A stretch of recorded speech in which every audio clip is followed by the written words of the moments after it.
ഇഷാനിയുടെ കയ്യിൽ മരുന്ന് വെച്ച് കെട്ടിയതിന് ശേഷം കാർത്തിക് അവളോട് പറഞ്ഞു, ഇനി നിനക്ക് പോകാം. ഇഷാനി പതുക്കെ ഡോർ തുറന്ന് പുറത്തേക്കിറങ്ങി. ഇഷാനി പുറത്തേക്കിറങ്ങിയ ഉടൻ തന്നെ കാർത്തിക് കാർ സ്റ്റാർട്ട് ചെയ്തു. അവളെ ഒന്ന് നോക്കുകപോലും ചെയ്യാതെ കാർത്തിക് വണ്ടി സ്പീഡിൽ വിട്ടു. കാർത്തിക് പോകുന്ന വഴിയിലേക്ക് നോക്കി ഇഷാനി പറഞ്ഞു, ഇയാൾ എന്തിനാ അങ്ങോട്ട് പോകുന്നത്? അവിടെ ആരെ കാണാനാണ്? അത് പ്രേതാലയ കൊട്ടാരത്തിലേക്കുള്ള വഴിയാണ്.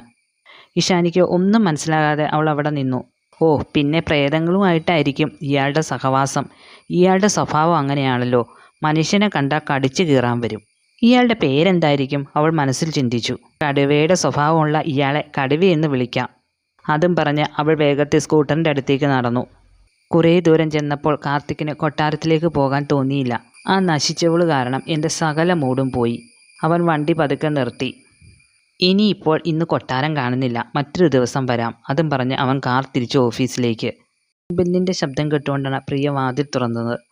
മുമ്പിൽ നിൽക്കുന്ന ഇഷാനിയെ കണ്ടുകൊണ്ട് ആശ്ചര്യത്തോടെ പ്രിയ ചോദിച്ചു, നീ പോയില്ലേ? ഇല്ല ചേച്ചി, ഇഷാനി വളരെ വിഷമത്തോടെ പറഞ്ഞു. അപ്പോഴാണ് പ്രിയ ശ്രദ്ധിച്ചത് അവളുടെ കയ്യിൽ ബാൻഡേജ് കെട്ടിയിരിക്കുന്നത്. ഇതെന്താ നിന്റെ കൈക്ക് പറ്റിയത്? നീ വണ്ടിയിൽ നിന്ന് വീണോ? പ്രിയ ചോദിച്ചു. ഇഷാനി നടന്ന സംഭവമെല്ലാം പ്രിയയോട് പറഞ്ഞു. ഇത് കേട്ട് പ്രിയ ചോദിച്ചു, അയാൾ കാരണമല്ലേ നിന്റെ ആദ്യത്തെ ഇൻ്റർവ്യൂ കുളമായത്? അതേ ചേച്ചി, ഇഷാനി പറഞ്ഞു. അയാൾ ഒരു ചെകുത്താനാണ്, എൻ്റെ പിന്നാലെ പിന്തുടരുന്ന ചെകുത്താൻ. അതും പറഞ്ഞ് ഇഷാനി ദേഷ്യപ്പെട്ട് അവളുടെ മുറിയിലേക്ക് കയറിപ്പോയി. ഇന്നൊരു അവധി ദിവസമായിരുന്നു.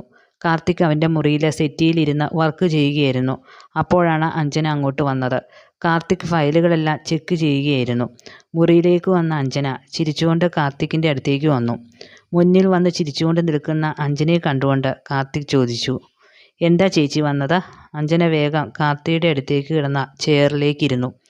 അഞ്ജന കാർത്തിക്കിൻ്റെ മുഖത്തേക്ക് സൂക്ഷിച്ചു നോക്കി. എന്നിട്ട് പതുക്കെ ഒന്ന് ചിരിച്ചു.